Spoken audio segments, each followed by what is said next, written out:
সিকান্দার নিয়ে দর্শকদের হতাশা করার পর পরিচালক এআর মুরগাদুস এখন অ্যাকশন থ্রিলার মাদ্রাজি নিয়ে এসেছেন। শিব কার্তিকেয়ন এবং রুকমিনী বসন্ত অভিনীত এই সিনেমাটি 5 সেপ্টেম্বর বড় পর্দায় মুক্তি পেয়েছে। আমরা এই ভিডিওতে সিনেমাটি রিভিউ করব। চলুন কথা না বাড়িয়ে শুরু করা যাক। মাদ্রাজি রঘুরামের গল্পটি তুলে ধরে, যিনি একজন এতিম এবং তার অতীত ছিল এক বেদনাদায়ক। মানসিক অবস্থার সাথে লড়াই করার সময় তার মালতীর সাথে দেখা হয় এবং তার প্রেমে পড়েন। অন্যদিকে ভারতের উত্তরাঞ্চল থেকে আসা অস্ত্র চোরাচালানকারীদের একটি কুখ্যাত দল তামিলনাড়ুতে প্রবেশের পরিকল্পনা করে, যেখানে এনআইএ অফিসার প্রেমনাথ এবং তার দল তাদের থামাতে ব্যর্থ হয়। যাই হোক, পরিস্থিতি ভয়াবহ মোড় নেয় যখন মালতী অসাবধানতাবশত চোরাচালানকারীদের দলের পরিকল্পনায় জড়িয়ে পড়ে।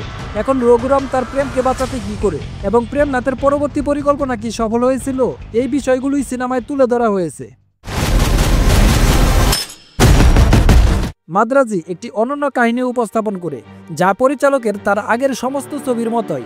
এখানেও তিনি নায়কের জন্য একটি অনন্য ধারণা এবং চিত্রায়ন বেছে নিয়েছেন এবং পুরো সিনেমাটি এটির ওপর ভিত্তি করেই চলে।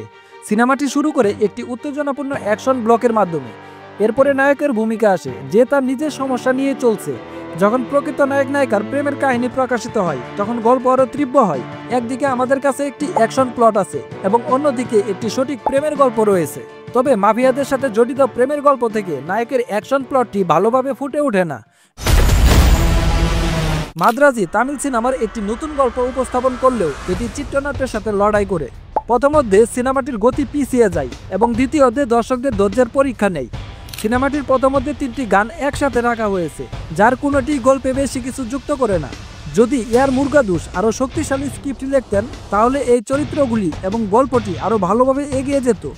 মাদ্রাজিতে প্রেমের কাহিনীটি নায়ককে অপরাধের জগতে নিয়ে যায়।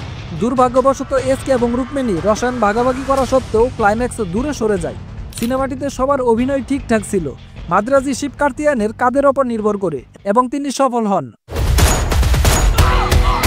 আমরণ তারকা আবারও প্রমাণ করেছেন যে কেন তিনি আজকের দিনের সবচেয়ে নির্ভরযোগ্য বাণিজ্যিক অভিনেতাদের মধ্যে একজন। অ্যাকশন, কমেডি অথবা নৃত্য যাই হোক না কেন, এসকে তার অ্যাকশন এবং কারিশমা দিয়ে সিনেমাটিকে ধরে রেখেছেন। চিত্রনাট্য ধারণা শেষ হয়ে গেলেও শিব কার্তিকেয়ন আমাদের মনোযোগ ধরে রাখার জন্য যথাসাধ্য চেষ্টা করেছেন। বিদ্যুৎ জামালও তার ভয়ঙ্কর পর্দায় উপস্থিতির মাধ্যমে একটি শক্তিশালী অভিনয় করেছে। রুকমিনী বসন্ত একটি শক্তিশালী এবং আবেগগতভাবে ভিত্তিহীন অভিনয় প্রদানের জন্য প্রশংসাপ্রাপ্ত। তার ভূমিকাটি গল্পে মূল্য যোগ করে এবং সবার থেকে আলাদা হয়ে ওঠে। কারিগরি দিক থেকে মাদ্রাজি সিনেমাটোগ্রাফিতে অসাধারণ ছিল। সুদীপ আলামন বেশ কয়েকটি সুন্দর শট ধারণ করেছেন, তবে অনিরুদ্ধ রবিচন্দ্রনের মিউজিক আমাদের কাছে কিছুটা হতাশা মনে হয়েছে এবং মিউজিকটি তেমন আকর্ষণীয় মনে হয়নি। সবশেষে মাদ্রাজি একটি রোমাঞ্চকর অ্যাকশন বিনোদনমূলক সিনেমা, কিন্তু আবেগগত এবং বর্ণনামূলক গভীরতার অভাব রয়েছে। নায়কের চিত্রায়ন, শিব কার্তিকেয়নের মনোমুগ্ধকর অভিনয় এবং সুপরিকল্পিত অ্যাকশন ব্লকগুলি সিনেমাটির সম্পদ হিসেবে রয়েছে। তবে পুনরাবৃত্তিমূলক দৃশ্যের সাথে টানা দ্বিতীয় অধ্যায় এবং রোমাঞ্চকর মুহূর্ত ছাড়া চিত্রনাট্য এই সিনেমাটিকে কিছুটা পিছিয়ে রাখে।